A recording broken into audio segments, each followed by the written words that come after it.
You all know the GCD or greatest common divisor of two number is the largest integer that divides both integers. When it comes to GCD of many numbers, we can say it is the largest integer that divides all the numbers which are considered. GCD is used in many applications and fields such as RSA cryptography algorithm, solving linear Diophantine equation in number theory, polynomial ring calculation, etc. GCD definition is very simple and hope we all know about it. But when the number of integers and the size of the integers increases, GCD become a complex and time-consuming task. Hence, we thought there is a great need to increase the efficiency of algorithms for finding GCD. When it comes to algorithms, there are many existing algorithms for computing GCD, but a lot of them are serial. Here in our research, what we have done is an attempt to achieve speed and good performance of GCD computing using our personal computer performances. And also, as an input, we use random integers in 3 digits to 8 digit size and 1000 number bulk to 10,000 number bulk. As the algorithms, brute force, divide and conquer recursive, linear recursive, minimum selection GCD parallel algorithms were used. According to the methodology, you can see there are 4 serial algorithms and developed 4 parallel algorithms. First of all, we implemented OpenMP functions for these 8 algorithms for calculating GCD among n number bulk. Then we execute them in processor, serial manner and also parallel manner with various thread count and get the execution time. We did this for various number bulk as well. That means we changed the array size from 1000 numbers to 10,000 numbers. All the numbers are generated randomly within the range 3 digits to 8 digits. Then according to the consume time, we calculated a speed up and efficiency of algorithms. The theoretical orders of the algorithms are also defined according to the algorithms. When implementing GCD algorithms for parallel computing, there are many difficulties to omit the dependencies. When considering the result, the experiment result of the parallel GCD algorithms shows significant speed up achieved in almost all the algorithms. And you can see every parallel algorithms gives less amount of computing times in 8-thread parallel shared memory architecture. As an example, all the algorithms compute GCD among 10,000 number bulk within less than 300 milliseconds. But we have experienced in serial algorithm, it takes nearly 1 second. When we compare these 4 parallel algorithms, divide and conquer recursive algorithm perform better than the other in 8-thread shared memory architecture.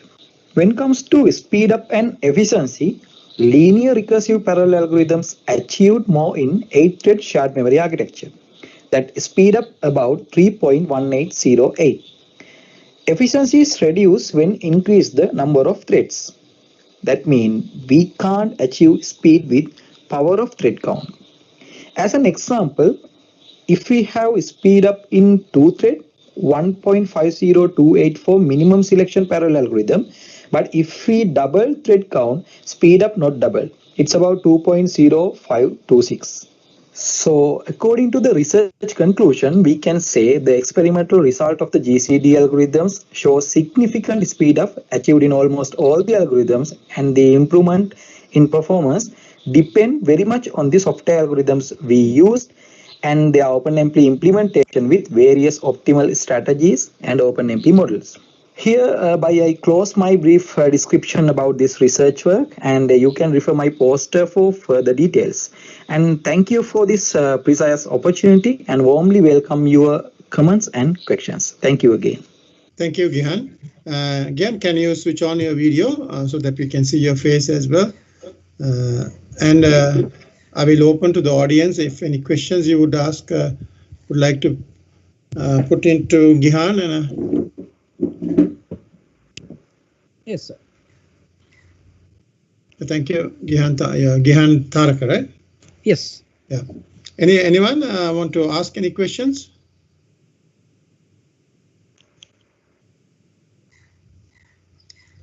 Okay, like You were talking about GCD with 10,000 numbers. Yes. Did you try more than that number, or like was there a issue like for you to increase because of the hardware that you are using? Yes, actually, in our research, we are mostly focused on the. Normally, we are using laptop and desktop hardware sizes. That means normally in these days we are using number of eight logical processors. No? So mostly we are focusing on that. And when increase more than 10,000. Actually, sometime in our OpenMP software platform also getting stuck, and it takes time to calculate. That's why we are not going to beyond the 10,000 numbers. So that's why we are actually getting from 1,000 to 10,000. The less than 1,000 also, it is very speed. So sometimes we can't properly calculate. That's why we get that range. Okay, I think you have the speed up and the efficiency issue. Like if you can look at it, like plot that, like how the speed up and the efficiency decreases when one increases, the other one decreases. So that if you can plot down, but only thing is there will be an issue with your current hardware that you are using, because Yes, how good your algorithm has to be looked into further different hardware and test that, rather than coming to a final conclusion with your limited resources. Yes, sir. Yes, Yeah. yes, that is it. You can continue this with the different hardware and see whether what you are trying to come up with, Yes, and then you can get the relationship there. Yeah, yeah, yeah. Okay, That's that's good work. Anyone else want to ask any questions? Okay, so seems like no questions are coming from the audience. So I think you have done your job.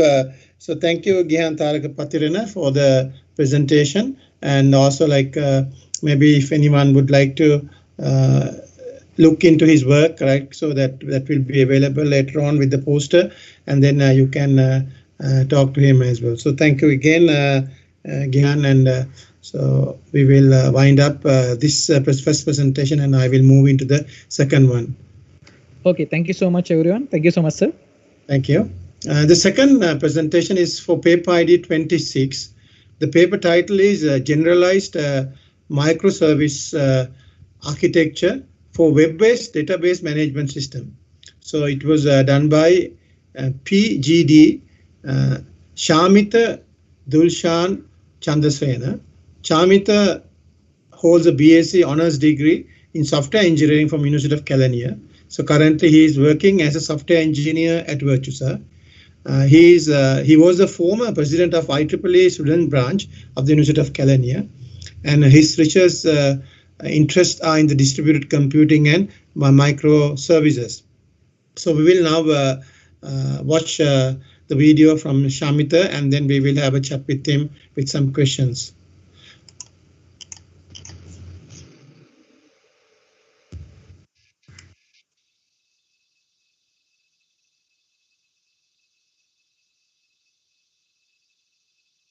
Hi all. First of all, I am wishing you to have a good day free from COVID-19. I would like to present you one of my research titled as Generalized Microservice Architecture for Web-Based Database Management Systems. Since the poster is not clearly visible on the small computer screen, I am presenting with some additional size. Abstract.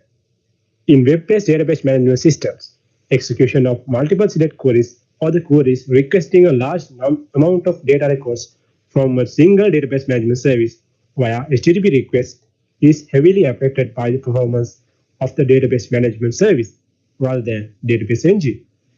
This research examines the efficiency difference between microservice architecture and monoservice architecture on web-based database management systems by analyzing the time taken to get the response with data for read operations with different record sizes. Let's quickly identify my research problem. It is about web-based relational database management systems. We usually design such an application as it executes read queries on the database and send it to the user's browser. So we could see that there is a latency issue while the data load is transferred to user interface using HTTP. This research suggests a way to overcome that problem and increase the efficiency of web services that are interacting with relational databases.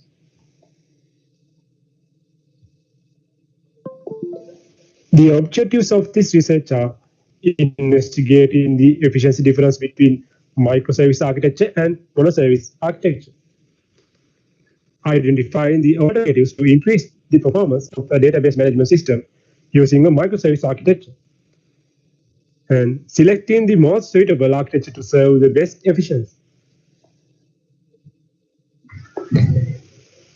The methodology of the research work is quantitative. It collects experiment data and evaluates the proposed solution by analyzing them. The proposed model for this research consists of two main components: general query execution service, hereafter it is known as select micro component, and manager service for query execution, that is called query client. The model can be configured into two architectures. Either 1 DB is used by all the select micro components, or separate databases for each service. The task of select micro component is to make the connection with relational database and pass the query to the database engine. It also receives the response from the database and sends it to the query client component. There are two main tasks of the query client component. One, managing the connected select micro component and splitting the read queries into the number of select micro components used. Here the component concerns the number of records need to read from the database. The proposed solution was evaluated in different environments like local computer, Docker, Google Cloud instances, and Google Kubernetes Engine with the help of JMeter software.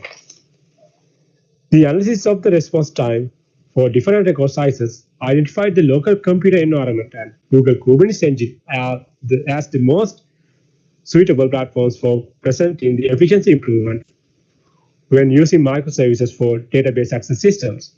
The efficiency improvement is clearly visible when increasing the number of microservices that reads from databases in above platforms. Since the computational power affects the solution regardless of the platform, let's have a look at it. The local computer had a processor with 2 physical cores and 4 virtual cores. It had a RAM of 8 GB and a single SQL database. The Docker platform consisted of 1 core virtual machine with 4 GB of RAM. The number of connected SQL databases were 1. The Google Cloud instance had a 4 virtual core processor and a RAM of 16 GB. It was configured to use 1 and 4 separate SQL databases. The Google Kubernetes Engine was with 6 cluster nodes and total RAM of 24 GB. There was only 1 SQL database.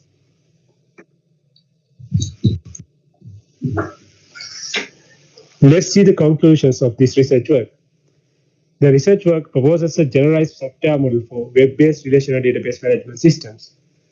The evaluation of response time includes calculations based on regression. With the calculations and the regression charts for each number of microservice configuration, this research concludes its hypothesis of using generalized microservice architecture could improve the performance of the database reads as true. The results indicate that proposed microservice architectures for web-based relational database management systems, which read data from records from 50,000 to 500,000 in a single operation, will improve the system performance. Thank you all for joining my presentation. Thank you, Shamita. Okay, Shamita, can we see your face? Can you switch on your video?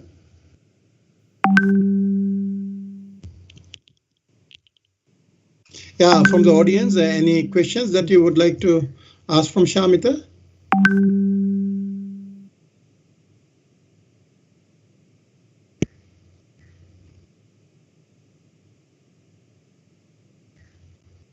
So, like the audience looks like I'm not going to ask any questions, but Shamita, like when you have different platforms, you have done different platforms, but of course, yes, you try to get some similar hardware, like because with the cores and things like that. But with the load, like especially like when you're doing with your own computer and then trying to do this, so how was that affected with the hardware with this model that you were talking? Yeah, the hardware performance really affects to the solution. So even in my presentation that I mentioned that because even the local computer had the i7 machine and it had a 8 GB of RAM. But once I execute those things and analyze the time, then I could clearly see that the hardware performance is really affecting into that. And once then I moved to different platforms, and they are maybe mostly close hardware performance, but in the GCP one there are I could have the 16 GB of RAM. Like that, when I go towards the higher performance platforms, then we could see that the performance is anyway it's improving. Yeah, I think better to concentrate more on like cloud-based solutions and then see whether like how your model is going to work and then come conclusion on that. It will be much better because rather than going to all. And also like if you are using only one database, right? No, the configuration even I have used it for select microcomponents. Then it was configured to separate databases. Okay. So there you use different databases. Yeah. That's why I say I wanted to bring it as a microservice architecture for this. So rather going just not multi-service architecture, that I wanted to mention that one also. Okay, that's good because that is also very important to get the final conclusion on that the environment plus then different databases, how that will be working. So then you can come to the main conclusion that you are doing. So how long you are doing this work? I did this work when I was an undergraduate, so it's been like now few months back. Okay. Back. But you can continue still this work because there are few things you can look at it and optimize that in a different way to come to a final conclusion. Yeah, because with the solution that I have mentioned, I suggest this solution only for the record related for the systems that are taking records from 50,000 to 500,000. There was a limit that I suggest this solution. Okay. Because I could not go for higher performance solutions. Okay. Okay, Shamita. So thanks, Shamita, Dilsha, and Chandrasena for your work. And so if others would have any further questions, you can contact him through his poster and in contact with him. So I will wind up Shamita's session. Thank you, Shamita, again. Thank you. Thank you very much, sir. Thank you, everyone. And next, I will go for the third paper, that is paper ID 89.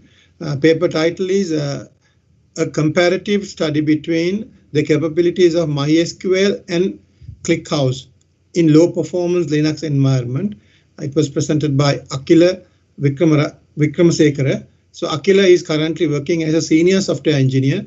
He was a BIT student from University of Colombo, and now he's reading for his MIS degree. He has about 10 plus years of experience, and also he has a patent for smart animal repellent. So we will first watch the video from Akila, and then we will have a chat with him.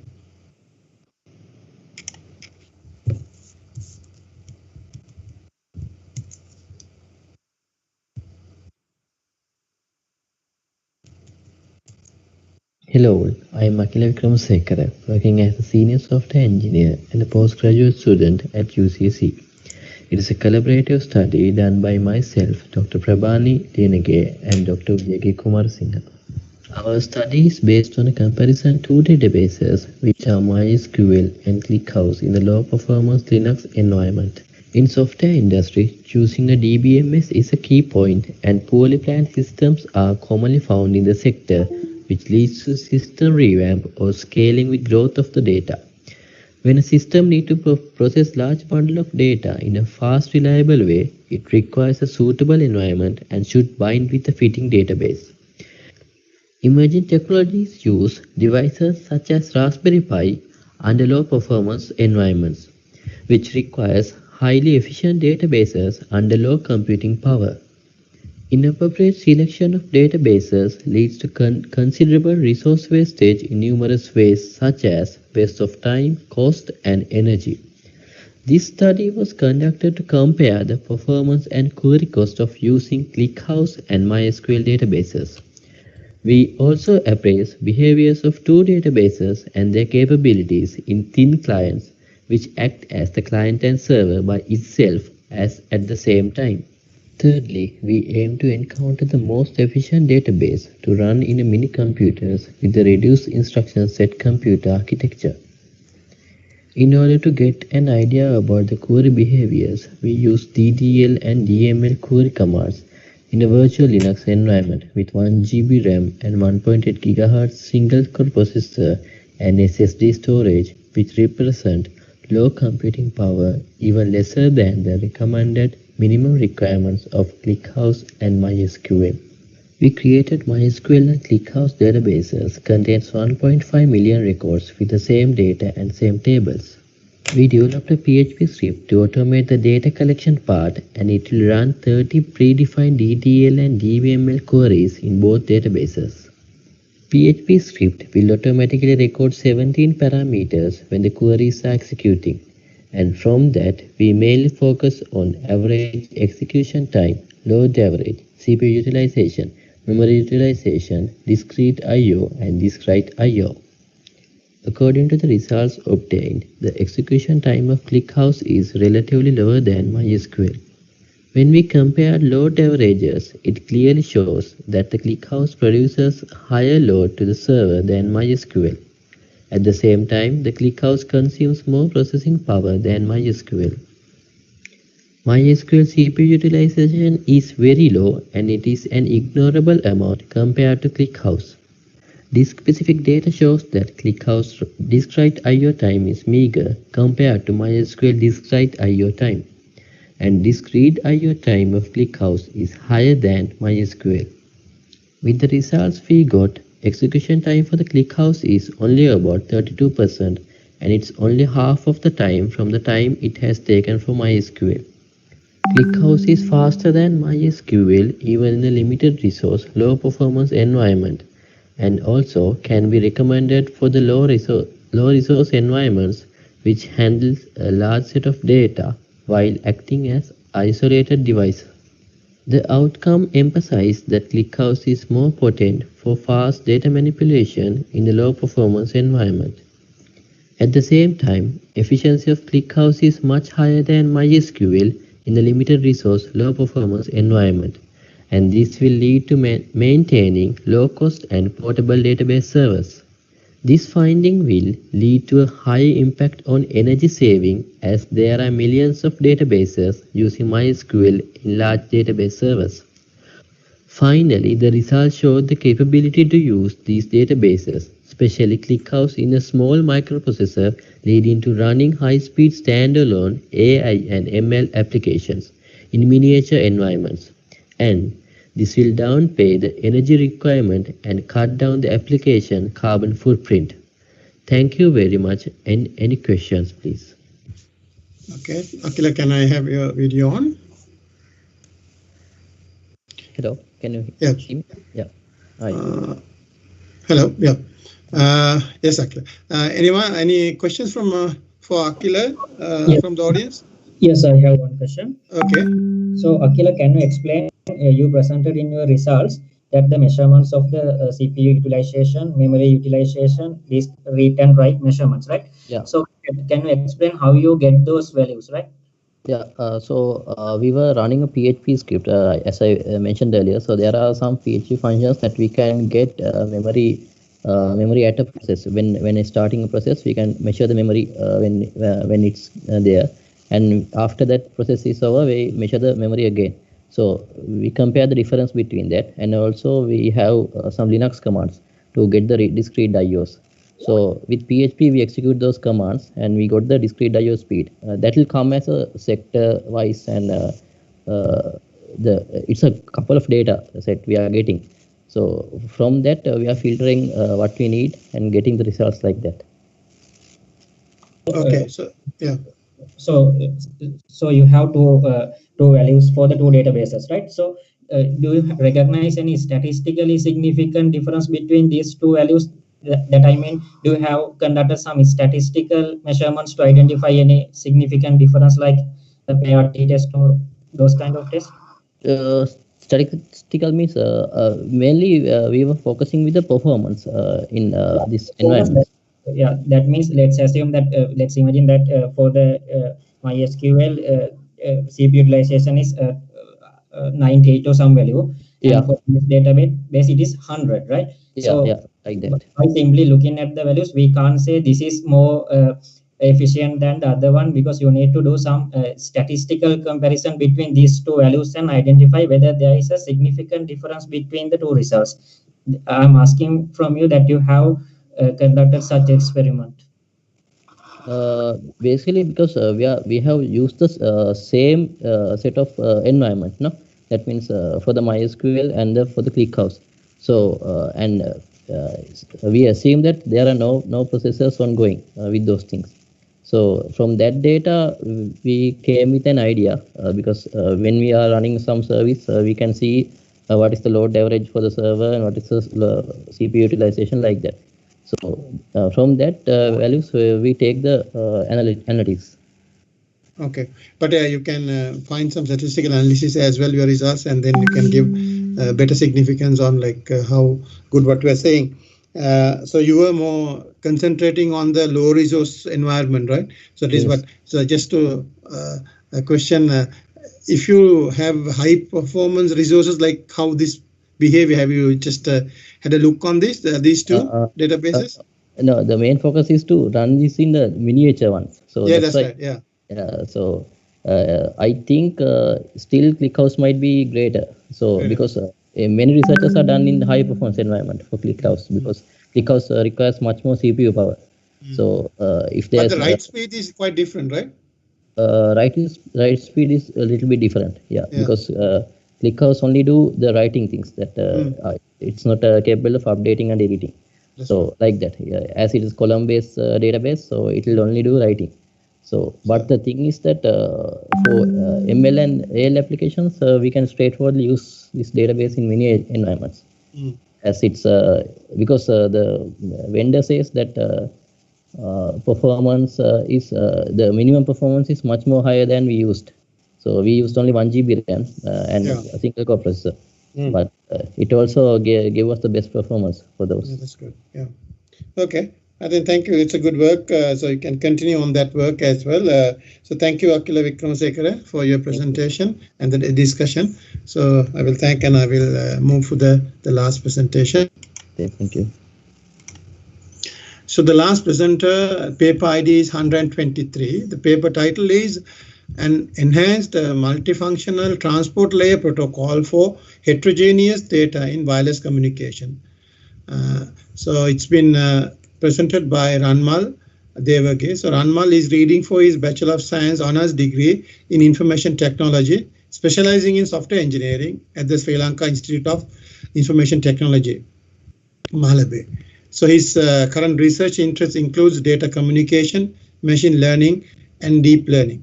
So first we'll have a look on Ranmal's work on his video, and then we'll have a discussion with him.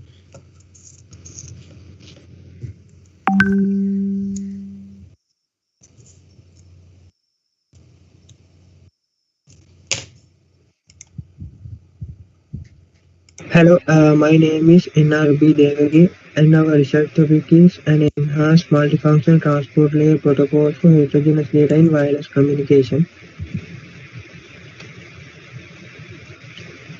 At the present day, there are a large number of portable smart devices that are generating large amount of data that shows different behaviors and characteristics with respect to velocity, variety, and volume of the data. Due to those reasons, we have a problem, that is lack of a single protocol that can handle different data behaviors, that can dynamically classify data according to its behavior and optimize data transmission characteristics. When we talk about the background, the motivation for our idea is based on the research done by Mr. D.S.D. Silva called Dynamic Transport Layer Protocol for Smartphone Communication. Therefore, the solution we designed to handle data with different characteristics is to develop a dynamic transport layer protocol, and the solution name is called ENTP. This is the overall system architecture, and there are four components such as data broker, high frequency data handler, low frequency data handler, and error and retransmission controller. The data broker component is responsible for classification of data according to features such as size and data transmission frequency. A tree data structure is used to track and store unique application details in each node of the tree data structure. The overall classification of the data broker shows the limit used by the features such as size and data transmission frequency to classify the data. Size limit is established as 2 MB and the data transmission frequency limit is established as 10 seconds. When we talk about low frequency data handler, it enhances data transmission using the steps such as enhance the slow start and condition avoidance algorithm to minimize the transmission time. Optimization of the condition window cutoff ratio in a packet loss. Reduce performance loss in wireless networks by effectively managing condition window cutoff ratio dynamically. This is an figure that demonstrates enhanced condition window calculation comparison of the existing TCP, Numereno, and our EMTP solution. When we talk about the high frequency data handler component, it effectively transmits small data that has high frequencies. To optimize the transmission processing time, this component tries to omit the existing TCP retransmission features and acknowledgement features. Therefore, it excludes retransmission features like 3-duplicate-X and transmission timeouts. By reducing the processing time for small data, the component has achieved the gain of 48% transmission time improvement and 36% average transmission throughput improvement. When we talk about the error and retransmission controller component, it based on the enhancement of the functions such as enhanced RTO algorithm, enhanced minimum RTO value to a more optimized value. This figure demonstrates the new algorithm that has been introduced, replacing the alpha value of the SRTT calculation with dynamic K value to closely follow RTT fluctuations in wireless networks. When talking about results, we have used NS3 to test the developed protocol. These are the simulation parameters used in the performance testing of the protocol. This diagram demonstrates the comparison of the throughput of the data transmission between TCP, Numereno, and our EMTP solution for node count of 2 to 50. This diagram demonstrates the comparison of the transmission rate of the data transmission between TCP, Numereno, and our EMTP solution for node count of 2 to 50. As you can see, according to results, EMTP performs better than existing TCP, Numereno up to 50 nodes in the network topology. So as a conclusion, EMTP dynamically classify data according to characteristics such as size and data transfer frequency and optimize data transmission characteristics in the protocol. Also, EMTP can be applied in obstacle detection system, push messaging, transferring map data as some practical applications. Finally, as per the test results of the protocol, EMTP demonstrate higher performance until there are 50 nodes in the network topology when compared to TCP Numereno. These are the main references followed by us, and thank you. Okay, thank you, Ranmal. Any questions from the audience? Ranmal, can we see your face? Like, can you switch on your video? Okay, thank you. From the audience.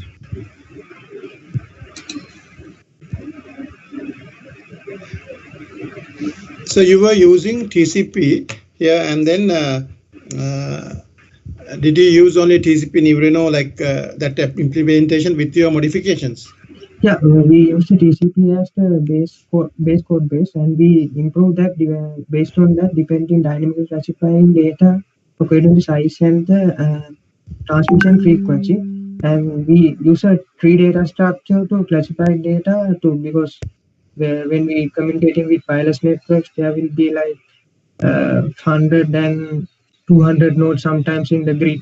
So when we use a tree data structure, we will only use log times the number of nodes, complexity to each end device, and to get the detail of that and classify data according to that. In each node, we have used the transmission timestamps to track whether what is the last time this node is communicated with that end device, so that we can classify the time limit also. Okay, yeah. One thing is like you are looking at for nodes up to 50, and then thereafter you can say like the TCP is better than your proposed method. I just would like to say like if you go further like up to 60, 70, and 100, so like will it that throughout the TCP is going to be better and it's improving? The thing is, the problem with this, until 50 nodes, the searching algorithm does well. After the 50 nodes or something like that, since when we have connected nodes where since the checking is done in every node, there will be little bit of a delay in time when there is increasing in the number of nodes after 50 nodes. So there will be a little bit higher than our normal average, the TCP neuron algorithm. Okay, that overhead is coming up on that, Yeah. right? Okay. Yeah.